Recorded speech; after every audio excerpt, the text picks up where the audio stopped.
तो अब आगे बढ़ते हैं और बात करते हैं कोरोना के हवाले से।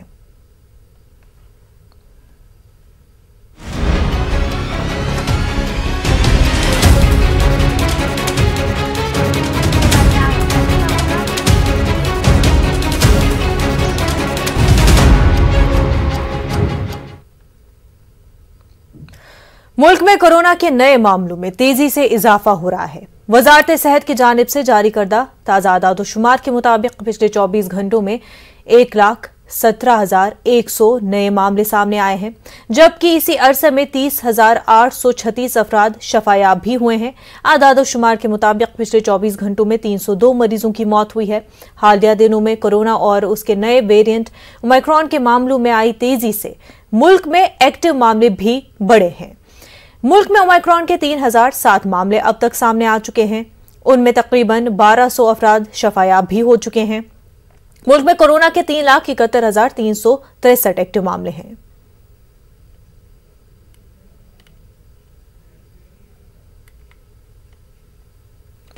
हमने देखा कि पिछले 8 दिन में, मात्र 8 दिन में 10,000 से जो संख्या है वो 1 लाख से ऊपर चले गई।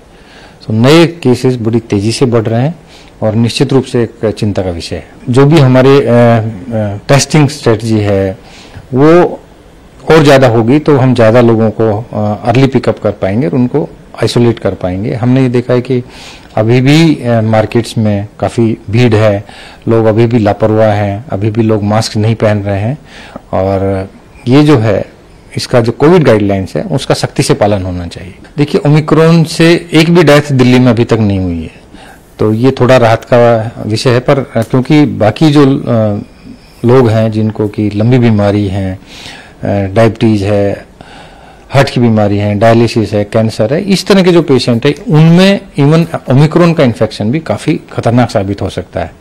और हमने देखा है कि पिछले 4-5 दिन से जो भर्ती होने वाले मरीजों की संख्या है वो भी काफ़ी तेजी से बढ़ रही है। देखिए, अभी हमारे पास पिछले 1 वीक से काफ़ी संख्या में बच्चे भी हमारे पास संक्रमित होकर एडमिट हुए हैं और हमने देखा कि ज़्यादातर बच्चे रिकवर भी फास्ट हो रहे हैं, तेजी से रिकवर हो रहे हैं और ज़्यादातर बच्चों को आईसीयू की आवश्यकता नहीं हो रही है।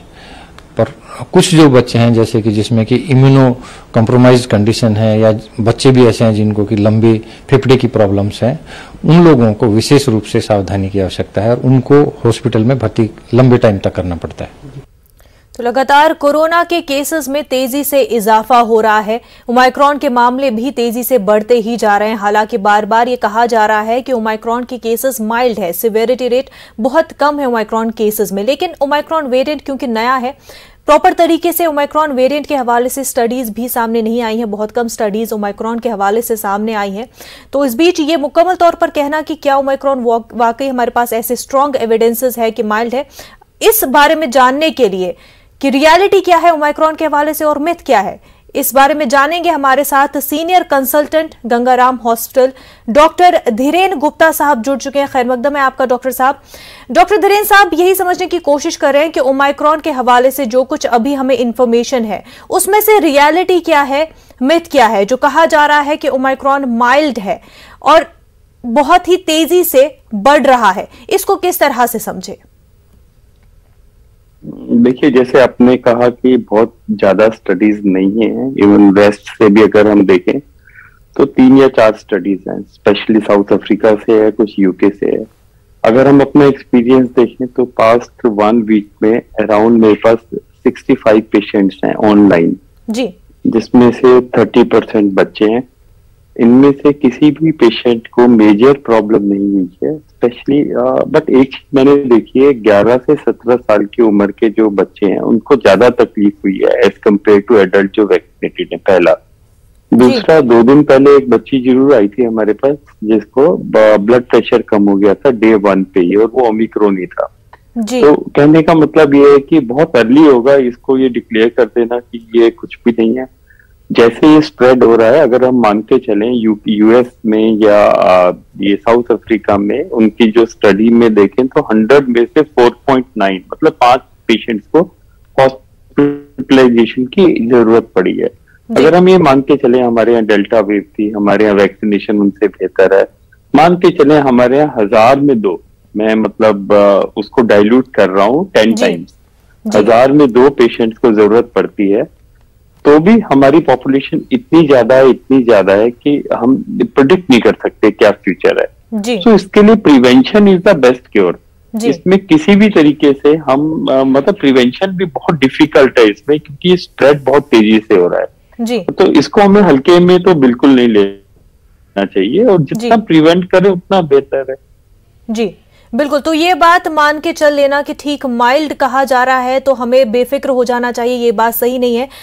साथ ही ये भी बता दें कि जो इस वक्त हमारे पास हमारे मुल्क में डेटा है ओमाइक्रॉन के हवाले से, क्या सही डेटा, क्या जितना हमें डेटा चाहिए वो है, या ये है कि डेटा क्योंकि कम है पूरी तरीके से हमारे पास ओमाइक्रॉन के कितने केसेस है, कितनी टेस्टिंग हो रही है, ये डेटा नहीं है इस वजह से क्योंकि आगे चल के जब मजीद केसेस बढ़ते ही जाएंगे, तीसरी लहर क्योंकि कहा जा रहा है आ चुकी है, ऐसे में तीसरी लहर जब फुल फ्लेज्ड आ जाएगी उसमें भी प्रॉब्लम हो सकती है फिर। देखिए, मान के चलिए आज के टाइम जो भी कोविड आ रहा है वो 90% ओमाइक्रोन नहीं है जी। ये मैं लास्ट वीक की बात बता रहा हूँ, अभी हो सकता है 95% ओमिक्रॉन हो।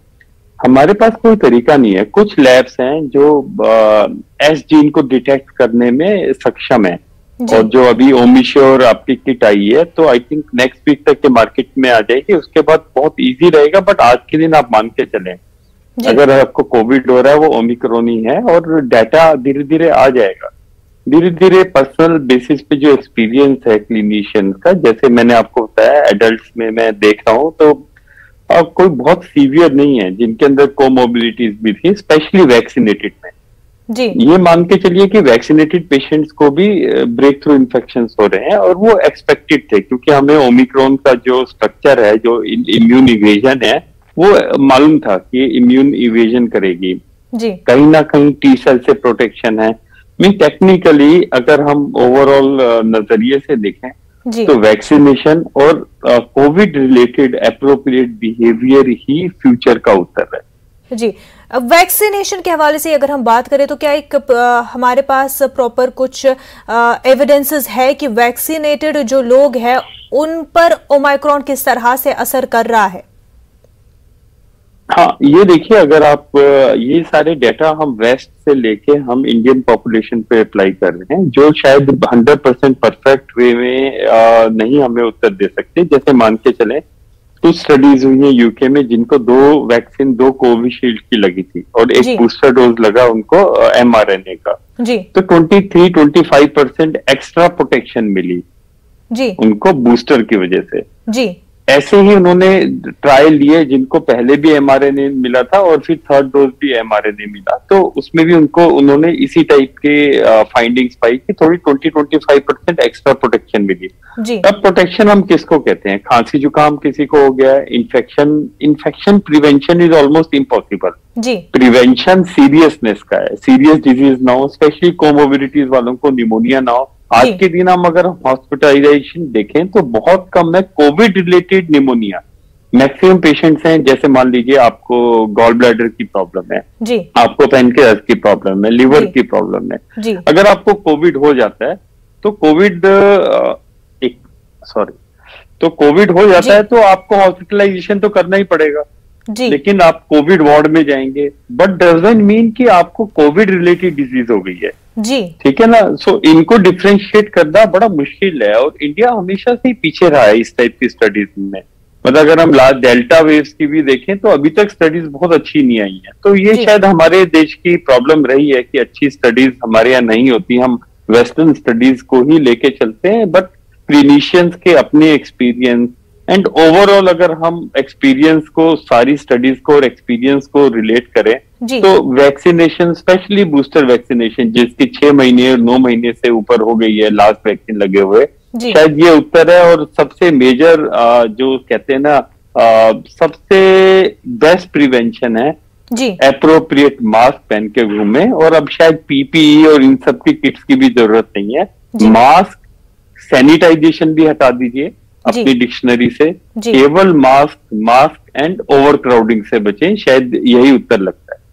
सर, बूस्टर डोज की आपने बात कही, लगातार हम देख रहे हैं पिछले कुछ दिनों से डॉक्टर्स, हेल्थ केयर वर्कर्स और स्पेशली रेजिडेंट डॉक्टर्स जो है कोरोना पॉजिटिव केसेस बहुत ज्यादा आ रहे हैं उनमें, तो क्या बूस्टर डोजेस देना हेल्थ केयर वर्कर्स को शुरू कर देना चाहिए सरकार को? ये मैं पहले भी इस बात से बिल्कुल सहमत हूं कि ये हमने लेट किया है बूस्टर डोजिंग का काम।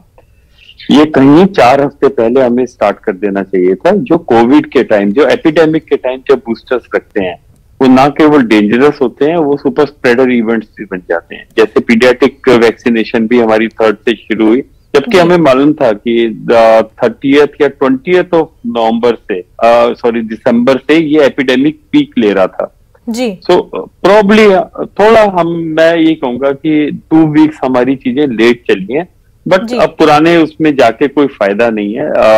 अपने आप को सेफली बूस्टर लगवाएं।